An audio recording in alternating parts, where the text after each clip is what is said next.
గమనించండి పిల్లారా, తిమోతికి రాసిన 2వ పత్రిక 4వ అధ్యాయం 16 నుంచి 18 వచనాల్లో మొదటి వచనం, ఆ 16వ వచనంలో అంటాడు, నేను సువార్తకు నిలబడినప్పుడు నా వెనకాల ఎవరూ లేరు.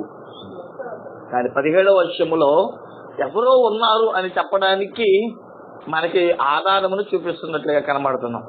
నేను అంటా ఉంటాను, ఆ తిమోతి గారు నేటి సంఘం, ఆ అపోస్తలుడైన పౌలు మన ప్రభువైన యేసుక్రీస్తు. ఈరోజు సువార్తకు నిలబడడానికి సేవకు నిలబడ్డాడు అనుకోండి, ఎక్కడైనా ఒకసారి ఆలోచన చేయండి. వెంటనే ఏమంటాం చెప్పండి? పాస్టర్ గారు భోజనాలు పెట్టాలండి, టైం అవుతుంది, కొంచెం త్వరగా వాక్యం ముగించేయండి అని అంటాం. లేదా సేవకుడు ధైర్యంగా ఆ రోజు దశమ భాగాల గురించి చెప్పాలనుకోండి, ఏమంటారు? దశమ భాగాలు మాకు ఇవ్వడం తెలియదనా మీరు చెప్పడం? లేదా పాపాల గురించి చెప్పాలనుకోండి, ఏమంటారు?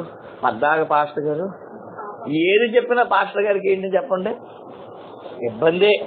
అందుకని అపోస్తలుడు పౌలు అంటాడు, ఈ 17వ వచనములో సంపూర్ణమైన సువార్త ప్రకటించాలన్నా రెండోది. అంటే ఈరోజు చాలా మంది తమ సాక్ష్యం కూడా పంచుకోలేకపోతున్నారండి. కనీసం వాళ్ళు ఏ విధంగా దేవుడిలోనికి వచ్చారో చెప్పలేకపోతున్నారు. 2, మళ్ళీ మన మాట, ఎవరైనా అన్యులు వాళ్ళు వచ్చి మీ దేవుడిని ఎందుకు నమ్ముకుంటున్నామంటే నా దేవుడు గొప్పతనం ఇది అని చెప్పగలమా? ఆలోచించి. వాళ్ళు అంటూ ఉంటారు, మా పండుగ ఇదండి, దసరా అంటారు, లేదా దీపావళి అంటారు, సంక్రాంతి అంటారు. అట్లా ఎందుకు వచ్చినాయి మీరు చెప్పగలరా? అసలు చెప్పాలి, అయ్యో నేను నలుగురికి చెబితే అన్యులు సైతం నేను మార్చాలి అని రోషం వల్ల ఉందంటారా? అసలు దీపావళి ఎందుకు వచ్చింది, సంక్రాంతి ఎందుకు వచ్చింది, దసరా ఎందుకు వచ్చినాయి? ప్రతిదీ కూడా చారిత్రక ఆధారాలు ఉన్నాయి. ఆలోచన చేయకపోయారు. అందుకనే మా ఎదురుంటే నేను వచ్చానంటే పారిపోతా ఉంటుంది. ఎందుకంటే ఒకసారి ఆవిడ నిలదీసేసాను అన్నమాట డైరెక్ట్ గా. అన్నీ చెప్పగలిగింది కానీ అన్నిటికీ వాళ్ళకి ఆధారం దొరకలేకపోయింది. ఆవిడ అంటది, అయ్యా నీతో మాట్లాడాలంటే దాన్ని ఏమంటారంటే పురాణాలు చదువుకున్న వాళ్ళు కావాలి అన్న. నేను పురాణాలు చదివి డిగ్రీలు చదివి ఇక్కడికి రాలేదండి, అనుభవం నాకు పాఠాలు నేర్పింది. ఆవిడ అడిగింది, అసలు మీరు దీపావళి ఎందుకు చేస్తాను? నాకు తెలుసండి అది ఎందుకు చేస్తాను. దానికి ఆవిడ చెప్పాను, అది కొంతవరకు నిజమే కాదయ్యా, మరి మేము దాన్ని విడిచిపెట్టుకోలేం కదా. సంక్రాంతి ఎందుకు చేస్తారో తెలుసా అంటే దానికి ఆధారం చెప్పాను, అది నిజమే కానయ్యా, దాన్ని మేము మానుకోలేం కదా అని అంటున్నారు. ఇక ఆవిడ ఏమనుకున్నా, క్లాస్ 2 చేతులు ఎత్తేసి మనకు కూడా దీని గురించి చెప్తా ఉంటే నేను బయటకు వస్తా ఉంటే పారిపోయిందమ్మో అని చెప్పి ఆలోచించి వెళ్ళిపోయారు. ఎందుకనంటే అది మనం చూసి భయపడడం కాదు ప్రియులారా, ప్రతి దానికి కూడా మనము నిలబడి మన సాక్ష్యాన్ని పంచుకోవాలి. యేసు క్రీస్తు గురించి అక్కడ స్థాపించంటే నిలబెట్టుకొని రావాలి. అలాగ మీకు ఈ రోజున రోషం వస్తే, సువార్త అంటే ఏంటో తెలుసా? సిలువ నుండి వచ్చిన వార్త. అందుకని అది చెప్పడానికి అన్యులకి అది విర్రిగా కనబడచ్చు, కానీ సిలువే నేటి క్రైస్తవులకు ఆధారం అండి. సిలువ, మరణ, పునరుద్ధానం. 1 కొరింథీయులకు రాసిన పత్రిక 15వ అధ్యాయంలో లేఖనాలు సర్విస్తున్న ప్రకారము అక్కడ ఏముందంటే సిలువ, మరణ, పునరుద్ధానమే నేటి క్రైస్తవ తరమునకు ఆధారంగా కనబడుతుందని 3 నుంచి 5 వచనాల్లో కనబడుతుంది పిల్ల. రైట్, ఇప్పుడు నేను దాని గురించి వాక్యం చెప్పేదానికి మిమ్మల్ని నిలబెట్టలేదు, కానీ మీరు కనుక సంపూర్ణంగా సాక్షిగా నిలబడాలన్నా, సిలువను గురించి ప్రకటించాలన్నా, నా యేసయ్య గొప్పతనం చెప్పాలంటే మీకు దేవుడు 3 అధికారాలు ఇస్తున్నాడు. మన భాషలో చెప్పుకోవాలంటే అండ, దండ, కొండ. ఏంటిదండి? అండ. ఏంటి? మనకి మన అరకాల ప్రెసిడెంట్ లేడు, ఎమ్మెల్యే లేడు, సర్పంచ్ లేడు, లేదంటే ముఖ్యమంత్రి లేడు. మరి ఎవరంట?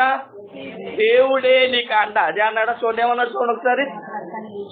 ప్రభు నా ప్రక్క నిలచి, ఎవరు నిలిచినా నిలవపోయినా, నీ భర్త నీతో రాకపోయినా, నీ భార్య నీతో సహవాసుగా ఉండకపోయినా, నీకు యేసయ్య అండగా ఉండును గాక. ఆయన ఒక్కడుంటే చాలండి, ఏదైనా సాధించుకోవచ్చు. రెండోది దండ. దండేంటి? బలపరుచుట. దండయాత్రకు వెళ్ళాలంటే ఏం కావాలి చెప్పండి? ముందు ధైర్యం కావాలి. ధైర్యాన్ని పుంజుకోవాలి.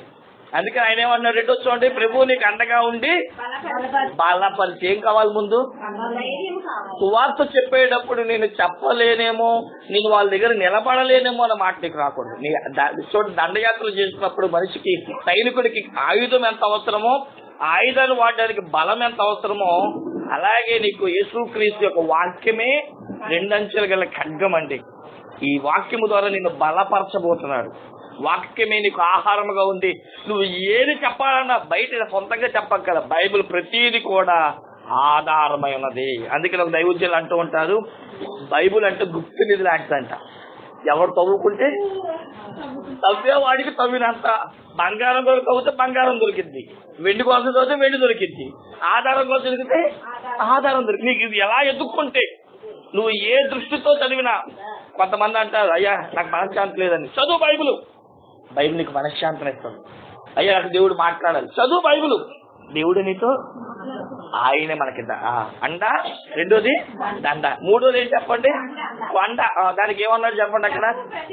ప్రతి దుష్కార్యము నుండి లేదా సింహపు నోళ్ల నుండి నేను తప్పిస్తాను. ఈరోజు బయట ఉన్న వారు ఎలాంటి వాళ్ళు తెలుసా?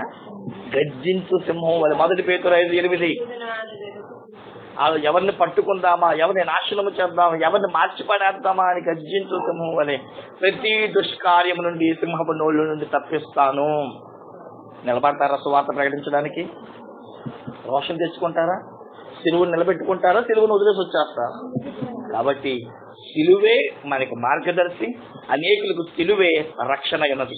అట్టి సిలువను ప్రకటించడానికి మనము రోషం తెచ్చుకోవాలి అని అపోస్తలుడైన పౌలు తన అనుభవాలు, సేవకురాలు చెప్పినట్టుగా అనుభవాలు పంచుకుంటే ముందుకెళ్ళిపోతే ఆయనే అండ, దండ, కొండ. అంటే ధన్యత 3 వచ్చిన ప్రతి ఒక్కరికి అనుగ్రహించును గాక.